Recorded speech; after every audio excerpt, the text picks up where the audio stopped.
So something I've noticed that I've been doing, like, during meditations, I don't even think about it, but it just crossed my mind. I'm like, my eyes are closed, but I'm just automatically, like, looking up with my eyes closed. Mm. So I noticed, I don't know, and I remember we've talked about that, but it was just something I just do automatically now. And, like, I like to keep my solar panels up, but is there a difference up or down, or does it even matter? I don't know, it Well, seems more yeah. powerful up, but Uh, in the yogi perspective, they would say keep your palms up, like you said, like your solar panels up, so you can absorb more of the prana in the atmosphere and the shakti, the energy. So same way a solar panel is getting energy from the sun, that is the same way your body would get nourishment from the prana in the air, in the atmosphere, and from nature.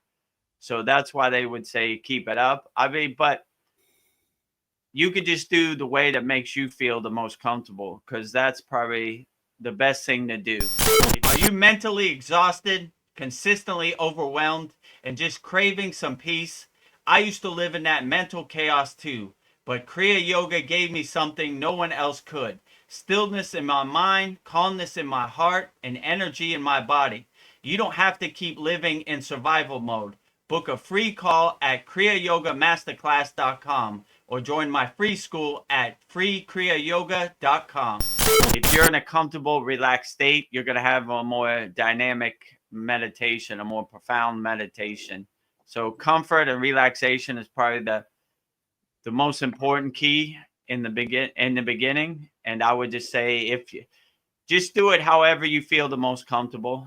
You know, some okay. people, they just keep getting in a relaxed state. Like the more you do it, the more it becomes natural.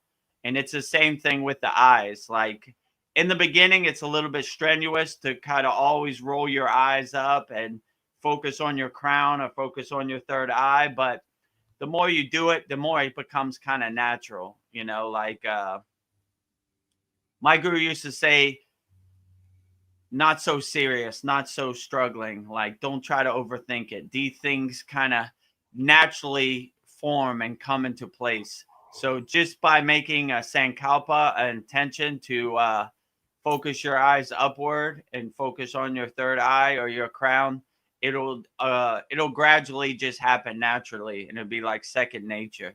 So all these yogis, like you can see Babaji, they're always focusing Yeah. on their eyebrow chakra, their acna. So this happens over years of practice. They probably don't even know. They're just so used to doing it, and they get in that state so easily that it doesn't even, they don't even think about it. It just happens naturally, you know. Like the mantra japa is the same way. Like the more you say each mantra, it just naturally starts to become your soundtrack of your life in the background. It just, Yeah. I feel like, let's say Om Kriya Babaji Nam Om Namah Shivaya, or all of them, they just kind of naturally loop in the background of my life, right? So it naturally becomes the soundtrack of my life. Like I like when they say a japa japa, which means God starts to say your mantra. So I like that concept. Like it becomes such second nature that you surrender and God begins to say your mantra for you in the background. So like it's the same thing with like Kriya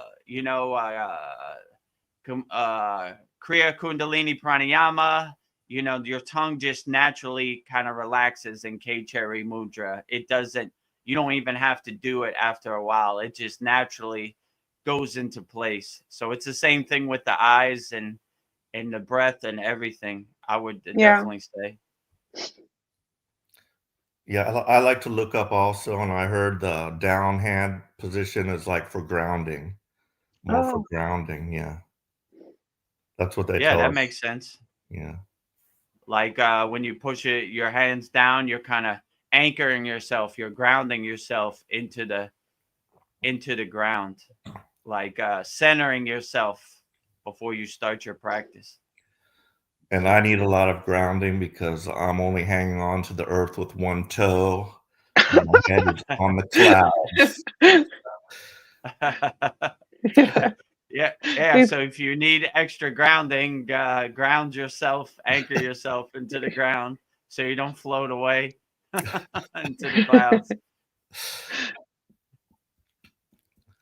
Yeah, so I had a few interesting things happen to me in my week, but yeah, the other day, my day off on Monday, I had to go to the VA medical center. I usually go to Fort Worth, but I had to go to Dallas because this was for a examination on my sinuses, because for most of my life I've had like kind of breathing problems. Sometimes one nostril will be clear than the other, like back and forth. And then at night, or if I have any allergies, it just gets really bad and totally plugged up, and I end up breathing through my mouth and stuff. So yeah, I got diagnosed with a deviated septum, which I Oh, had already self-diagnosed myself. So, but that did confirm it. So I will need like a surgery. It's Mm. just like a day surgery, but they do, put you unconscious. So I'm kind of scared about that. But like, it'll be such a relief to like actually be able to breathe like I should be able to, after all these years. Um, but yeah, so on the way home, and I was thinking to myself, I'm very scared of surgery and all that.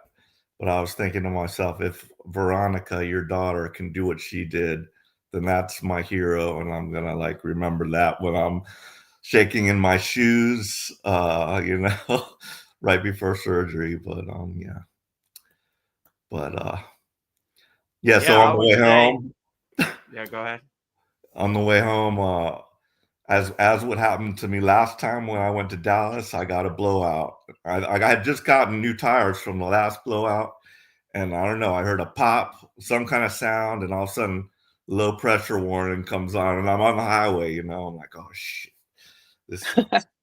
But I was very close to an exit, and I knew right where I was, and I knew there was like a lot of little tire shops right there, so I was able to exit the highway, and I was hoping like I could make it there before the tire got all the way down, but I couldn't. So I was driving on the rim, and when you do that, you damage the tire. I was hoping to save it. Maybe it was just like they can pull out a nail and patch it. It'll be $5 or $10, but yeah, so the tire got totally damaged, and then unfortunately they didn't have it in stock, so I had to Uber myself home and then Uber myself back the next day. So that was more money, but I did handle it like a yogi, and I was just like, it didn't upset me as much as I knew it would have in the past. I just like accepted it. It sucks on my bank account, but I know that money will return to me. I'm abundant. That just cost me a little bit of time and an adventure. I got to talk to a cool cab driver, and he turned out to like be a musician, and he gave me his little card, and he said, I'm a musician here. Check go to my website and check this music out and stuff. And then on the way back, yet this morning, it was like a Christian guy, and he was playing like Christian music. And it was nice. I told him God bless you on the way out, and he was like, hey, amen, brother. He was another black guy, but yeah. So the good that come out of the bad, you know what I mean? Yeah. nice. Well, like I say, every day is a test as a yogi. I'm no exception, like in the beginning of this sad song, my alarm was going off, and stuff comes up. So you just gotta put your chest out and keep your chin up, and no matter what happens, say, all right, we'll overcome it. Peaks and valleys. Some days you have a good peak, and other days you have valleys, but you take it all with equanimity and see everything is equal. You can't have the good without the bad, or you can't have the bad without the good. So my zodiac sign is a Libra. So when the scales go Yeah. up, they got to come down and balance out. When they go down, they got to come up. So to keep that kind of balance. Yeah. And also, with my daughter going to surgery, I told her, just go to your happy place. That's always what I like to do. Like anytime I have to go to the dentist or do anything, I just go to my happy place. So when I go to the dentist, I don't even take Novocaine. They were like, you want us to numb your mouth? I'm like, nope, because I just go to my happy place. And I told my daughter the same thing when she had her spinal surgery, that go to your happy place and just exist there and stay happy, right? Like, no, there's no pain, there's no suffering in your happy place. So when you go there, just stay happy, and don't let no pain or suffering or fear enter into your happy place. Just stay happy wherever your happy place is. If it's sipping on a coconut in Hawaii, or it's on the peak of Mount Everest, you are the creator of your happy place. So when you go to your happy place, nothing can bother you. So try to look at it as a good opportunity to cultivate, enhance your happy place. Anytime you go into surgery, or you're going through any pain or suffering, just go to your happy place. Watching endless spiritual videos didn't change me. I wanted to feel peace, not just learn about it. Kriya Yoga changed my nervous system, helped me sleep deeply, and brought me emotional balance that I didn't think was possible. If you're ready for real transformation, not just theory or stories, join the free Kriya Yoga School at freekriyayogamasterclass.com or book a free call at kriyayogamasterclass.com. If that speaks to you, give this video a like, leave a comment, and subscribe for more teaching straight from my heart right here.